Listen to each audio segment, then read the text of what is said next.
প্রবাসীদের জন্য পোস্টাল ব্যালটে ভোটাধিকার প্রয়োগের সময়সীমা 1 সপ্তাহ বাড়ানোর দাবি জানিয়েছেন জামায়াত ইসলামীর সহকারী সেক্রেটারি জেনারেল এহসানুল মাহবুব জুবায়ের।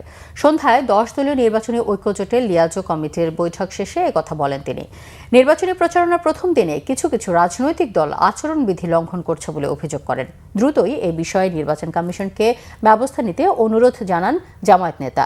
প্রবাসীরা দীর্ঘদিন ধরে তাদের ভোটাধিকার প্রয়োগ করতে পারেনি উল্লেখ করে তিনি বলেন, আসন্ন জাতীয় নির্বাচনে লেভেল প্লেইং ফিল্ড নিশ্চিতে নির্বাচন কমিশনকে আরও বেশি তৎপর হওয়ার অনুরোধ জানান। 1 সপ্তাহ সময় কমপক্ষে বাড়ালে আমাদের প্রবাসী ভাই বোনেরা তাদের ভোটাধিকার প্রয়োগের ক্ষেত্রে তারা কার্যকর পদক্ষেপগুলো নিতে পারবেন। যাদের পোস্টাল ব্যালট পৌঁছে নাই, ইতিমধ্যে সেই পোস্টাল ব্যালট পৌঁছে যাবে।